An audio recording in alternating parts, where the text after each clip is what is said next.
कई शायर ऐसे हैं जो आज भी ये मानते हैं कि हमें पार्टी और सियासत से कुछ नहीं लेना देना, और उनकी कलम में क्या कम ताकत है। पहले तो आपके सवाल में जो शब्द है, आप आज तक में नौकरी कर रही हैं तो आज तक की गुलाम थोड़े ही हैं।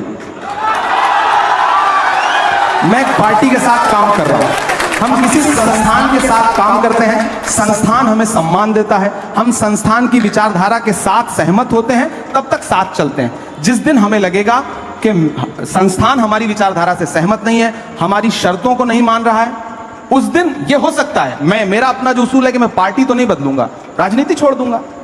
हमारी अपनी एक दुनिया है। क्या राजनीति में आना जरूरी हो गया था इमरान? बिल्कुल जरूरी हो गया। बहुत सारे शायर ऐसे हैं जो मानते हैं कि अपनी कलम को आजाद रखना किसी भी एक पार्टी की विचारधारा से उनकी पूरी जिंदगी का लक्ष्य होता है। नहीं, देखिए, आप जिस दौर में जी रहे हैं, इस दौर में अगर आप ये कह रहे हैं कि आप तटस्थ हैं तो आप सबसे बड़ी सियासत कर रहे हैं। ये बड़ी अच्छी बात कही आप। ये कहना कि मेरा सियासत से कोई लेना देना नहीं है, ये सबसे बड़ी सियासत है। जो भी ये कह रहा है वो सबसे बड़ी सियासत कर रहा है। वो अपने आप को सबका रखना चाहता है, और मेरा अपना मानना है कि या तो इधर खड़े हो जाओ या तो उधर खड़े हो जाओ। अब शायर कितना बचा है और कितना सियासतदां हो गए हैं इमरान प्रतापगढ़ी? पूरा मैं कोशिश कर रहा हूं कि शायर और सियासतदां कितना हो जाएं, उससे ज्यादा जरूरी है कि मेरे अंदर का इंसान कितना बचा हुआ है, मैं उसको बचाने की पूरी कोशिश कर रहा हूं। और संवेदना के स्तर पर मुझे लगता है कि मैं कभी तन्हाई में बैठता हूं तो खुद से आंख मिलाता हूं, तो मुझे लगता है कि यार ठीक है, अभी उतना खराब नहीं हुआ हूं, और कोशिश करूंगा कि कभी उतना खराब ना हो। ये आवाम से भी वादा करता हूं। क्या बात है। जब तक शायर आईना में देखने के लायक रहे तब तक वो रहता है शायर, इसलिए आपके अंदर शायर तो जिंदा है। शायर समाज का आईना होता है। 33 रैलियां आपने की है महाराष्ट्र में। हाँ, 33 रैलियां, 33 प्रेस कॉन्फ्रेंसेस की, रोड शो किए, झारखंड में 11 रैलियां की। झारखंड 13, झारखंड 11 जी। और जाके बोलते कैसे हैं, कनेक्ट कैसे करते हैं लोगों से? मतलब एक शायर वहां खड़ा होता है या पॉलिटिशियन खड़ा होता है, कनेक्ट करना जनता से, ये हुनर क्या है? मैं इसलिए जिंदा हूं कि मैं बोल रहा हूं। दुनिया किसी गूंगे की कहानी नहीं लिखती। लोग मुझे सुनने आते हैं, देखने नहीं। फिल्म स्टार्स आते हैं किसी पॉलिटिकल प्रोग्राम में तो लोग उनको देखने आते हैं, उनके डायलॉग सुनना है उनको। मेरे साथ यह है कि जो आवाम आती है मुझे सुनने, वो लाई हुई भीड़ नहीं होती, आई हुई भीड़ होती है। तो मुझे कनेक्ट करने में कोई दिक्कत नहीं आती। मैं उससे बात करता हूं और उसके मुद्दों पर बात करता हूं, शायरी के लहजे में बात करता हूं, तो उसे अच्छा लगता है, तो मुझे कोई दिक्कत नहीं आती कनेक्ट करने में, मुझे अच्छा लगता है। शब्द आपकी जादूगरी की तरह है और आपने हमेशा इसका इस्तेमाल किया, लेकिन मैंने आपकी बहुत शायरी पढ़ी, मुझे कई बार लगा कि इमरान के अंदर इतना दर्द क्यों है? इमरान के शब्दों में, उनकी लाइनों में दर्द बहुत झलकता है, इसकी वजह क्या है? एक्चुअली जिस दौर में मैं बड़ा हो रहा था, मैं हिंदी साहित्य का विद्यार्थी रहा इलाहाबाद विश्वविद्यालय में, जिस दौर में मैं बड़ा हो रहा था, समाज की घटनाएं मुझ पर प्रभाव डाल रही थी। उस समय सिस्टम एक अलग तरीके से व्यवहार कर रहा था, और खासतौर से मैं जिस समाज से आता हूं, उस समाज के दर्द को ज्यादा जल्दी महसूस करता हूं, क्योंकि मैं उसके बीच में रहता हूं। मैंने उस भेदभाव को, उस सिस्टम के जुल्म सितम को करीब से देखा है, और शायर हूं तो जाहिर सी बात है कि दर्द तो है दिल में। कोशिश करता हूं, जुल्म के दौर की तारीख रकम करते हैं, इतना आसान नहीं ये काम जो हम करते हैं। काट देते हैं सदा हाथ हमारे जालिम, और हम फिर उन कटे हाथों को अलम करते हैं। तो हम कोशिश कर रहे थे कि उस दर्द को महसूस करें, और मीडिया जब उस दर्द को, उस जुल्म सितम को अपना हिस्सा नहीं बना रही थी, तो मेरी कोशिश थी कि मेरे पास जो प्लेटफॉर्म है, उस प्लेटफॉर्म का इस्तेमाल उस जुल्म सितम का को गाने के लिए करूं। और मुझे लगता है कि मैं कामयाब रहा बहुत हद तक। बात तो सही है। और मैंने अपनी बात दुनिया के सामने रखी। मत समझना कि मैं गीत गाता रहा, मैं तो जख्मों का मातम मनाता रहा। ये समझ करके जालिम पिघल जाएगा, मैं तरन्नुम में मातम मनाता रहा। तो मैं मातम मनाता था, लोग उसको सुनते थे, पसंद करते थे। क्या बात है। मैं जुल्म पर मातम मना रहा था, लोग सुनते गए, उसको पसंद कर। ये जुल्म हो किस पर रहा है? समाज में हाशिए पर मौजूद हर इंसान पर, वो हिंदू भी है, मुसलमान भी है, सिख भी है, ईसाई भी, और सिस्टम कर रहा है, इसमें कोई दो राय नहीं, आज भी कर रहा है। और उससे एक बहुत लंबी लड़ाई लड़ने की जरूरत है, और सबसे बड़ी जिम्मेदारी है कलमकारों की। लेकिन आपको जीना भी है। मीडिया तो आपको दिखाएगा नहीं, तो सोशल मीडिया का सहारा भी लेना है। अरे बाप रे, ये तो धोती खोल रहा है। तो ऐसे में हमारे पास माध्यम क्या है? हमें लोगों के पास जाने के लिए एक तो मंच है, दूसरा वो वाला प्रपंच है, तो उससे निपटना ही है। तो आप कैसे पार पा सकते हैं? वो जिसका जिक्र फसाने में था ही नहीं, वो बात इन साहब को बड़ा नागवार गुजरी है। अब बैठे भी हमारे मंच पे है, बताइए। यही सुंदरता है। ये नया भारत है, ये घर में घुस के मारता है। क्या बात है सर, क्या बात है सर। यहाँ पे बैठे हैं, मंच हमारा है और फिर भी शिकायत कर रहे हैं कि हम इनको दिखाते नहीं हैं। शिकायत नहीं कर रहा हूँ, हम लोगों के बीच में बहुत सामान्य बातचीत हो रही है, तो आपको सामान्य तरीके से ही मैं बात कह रहा हूँ। मैं जब मीडिया की बात करूं तो देखिए, मैं कलम का आदमी हूं, तो जाहिर सी बात है मेरी शिकायत भी अपने परिवार के लोगों से ज्यादा होगी। साहित्यकार हमारी भी तो शिकायत है, आजाद देते अपनी कलम को, क्या धार थी। अब ऐसा लगता है आप स्वतंत्र पत्रकारिता चलिए शुरू बिल्कुल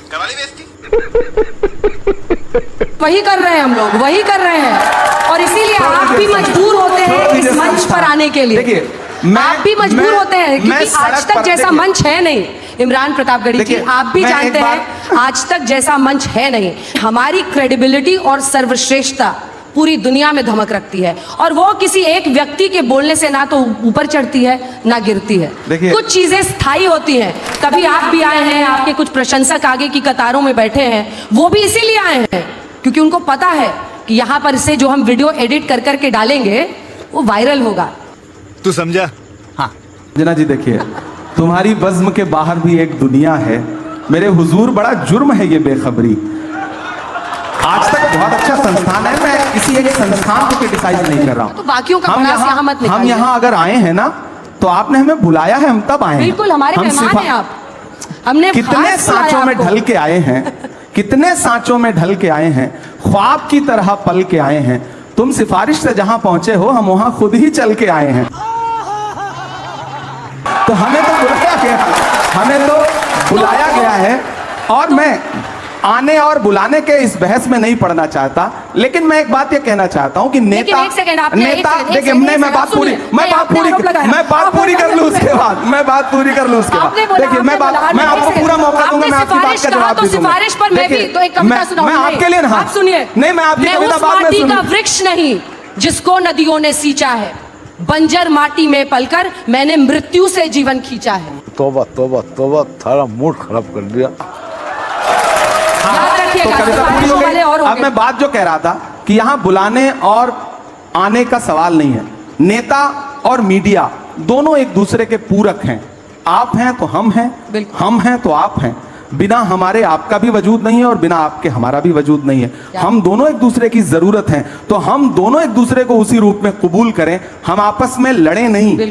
तो हमें बुलाया गया तब हम आए। फिलहाल बिल्कुल आपकी कविता बहुत अच्छी थी, आंखों पर आपकी कविता बहुत अच्छी थी, लेकिन नो डाउट आज तक बहुत शानदार कर रहा है और ये कल तक बहुत शानदार करता रहेगा, मुझे पूरा विश्वास है। कितनों को सिखाया ये बताइए। असल बात ये है, राहुल जी को भी सिखा रहे नहीं सिखा रहे। सबसे पहले तो मैं देश की पार्लियामेंट में पहुंचा हूं और पिछले 2 साल की पार्लियामेंट की तमाम जो स्पीचेस हैं उठा के देखिए, आपको लगेगा कि सारे लोग शायरी सुना रहे हैं। खड़गे साहब शायरी सुना रहे हैं, धनखड़ साहब शायरी सुना रहे हैं। एक दिन तो धनखड़ साहब ने, यानी चेयरमैन साहब ने राज्यसभा के, फाइनेंस मिनिस्टर से कहा कि क्या इमरान प्रतापगढ़ी की शायरी पे टैक्स लग सकता है क्या? वो आप वो वीडियो उठा करके देखिए। तो आप कोई भी शेर सुनाता जिसको मैंने शेर ना भी लिख के दिया हो तो चेयरमैन साहब को ये लगता है कि मैंने ही लिख के दिया होगा। जलवा है हमारा। तो एक शायराना सा माहौल बना है और मुझे लगता है कि ये अच्छी बात है, एक अच्छा माहौल बन रहा है। कोशिश की कि मैं अपने कलम के साथ इंसाफ करता रहूं। सिस्टम जुल्म करता है, इन दिनों थोड़ा बढ़ गया है, आप लोगों ने दिखाना कम कर दिया है, तो हमें और जोर से बावाज़े बुलंद बोलना पड़ता है। बस इतनी सी बात है। लेकिन चूंकि आपने ये चर्चा छेड़ी है, तो आप क्या दोहरा जीवन जी रहे हैं? क्या इमरान को, खुद एक शायर को, एक पार्टी का गुलाम बनना पड़ा ताकि उनकी आवाज मैग्नीफाई हो? मैं तुम्हें अभी समझाता हूँ। एक नज़्म सुनाता हूं। एक दिन हुआ क्या कि पार्लियामेंट में नए नए गए हैं तो थोड़ा चीखना चिल्लाना ज्यादा, जोश ज्यादा है, तो एक साथ 146 सांसद सस्पेंड किए गए। याद होगा आपको, इतिहास में पहली बार विपक्ष के 146 सांसद राज्यसभा और लोकसभा मिला के सस्पेंड हुए। हम निकले तो मीडिया के साथ ही बाहर खड़े थे, तो उन्होंने व्यंग्यात्मक तरीके से कहा कि सस्पेंड हो गए। तो हमने कहा भाई आज सस्पेंड ना हुए होते तो अपनी नजरों में गिर जाते, ऐसा लगता कि बुज़दिलों में नाम शुमार हो रहा है, बहादुरों में नहीं। तो बोले आप शायर हैं, शायरी की भाषा में बताइए। तो एक नज्म कही मैंने वहीं पर कि जख्म पर जख्म खा के निकले हैं, ये संगीत वाले भी जो साथी बैठे हैं मुझे उनका भी साथ मिले कि जख्म पर जख्म खा के निकले हैं हम, मगर मुस्कुरा के निकले हैं। सर झुकाने का हुक्म जब आया, सर झुकाने का हुक्म जब आया, और भी सर उठा के निकले हैं, और भी सर उठा के निकले हैं। और सस्पेंड होके आए थे तो गुस्सा था, तब ये शेर पढ़ा कि हर सितम का जवाब आएगा, देखना इंकलाब आएगा। कल आ ही गया ना कि हर सितम का जवाब आएगा, देखना इंकलाब आएगा। अच्छे दिन का किए थे जो वादा, उनका दिन भी खराब आएगा, उनका दिन भी खराब आएगा। हम तो निकले हैं मुस्कुराते हुए, हम तो निकले हैं मुस्कुराते हुए, और वो तिल मिला के निकले हैं, और भी सर उठा के निकले हैं। क्या बात है, ये बात आपको जुदा करती है बाकी राजनेताओं से। मुझे लगता है कि आप हर तरह की बात करते हैं, आप आवाम की भी आवाज बनते हैं। एक पार्टी में रहकर ये कर पाना कई बार बहुत मुश्किल हो जाता है, लेकिन नहीं, मैं अंजना जी ये चीज क्लियर कर दूं, मुझे बहुत खुशी है और मैं इस मंच पर अपनी लीडरशिप की प्रशंसा भी करूंगा कि कभी मुझसे ये नहीं कहा गया कि इमरान तुम मुशायरों में जाके क्या पढ़ रहे हो, तुमने ये क्या बोल दिया, यहां पाबंदी, ये मत करो, ऐसा मत करो, भाषण क्या दे रहे हो, किस विषय पे बोल रहे हो। मैं बहुत जिम्मेदारी से और ईमानदारी से कह रहा हूं कि मुझे आज तक मेरी पार्टी में किसी नेता ने यह नहीं कहा कि तुम इस विषय पे बोलो, इस विषय पे मत बोलो। उन्हें भरोसा है और शायद मैं उसके साथ न्याय कर रहा हूं। मैं कवि सम्मेलन मुशायरों में जाता हूं, सारे विषयों पे कविताएं पढ़ता हूं और मुझे कभी नहीं रोका जाता। हाँ, जब मैं राजनीतिक मंचों पे खड़ा होता हूं तो राजनीतिक लहजे में बात करता हूं, वहां मैं शेर पढ़ता हूं कि खौफ नहीं जिसे मुरझाने का, मैं उस गुल के साथ खड़ा हूं। कैसा भी दौर आए लेकिन मैं राहुल के साथ खड़ा हूं। कल भी खुल के साथ खड़ा था, आज भी खुल के साथ खड़ा हूं। कैसा भी दौर आए लेकिन मैं राहुल के साथ खड़ा हूं। मजा आया, और मैं ये जो मजा है हिंदुस्तान के हर व्यक्ति को देना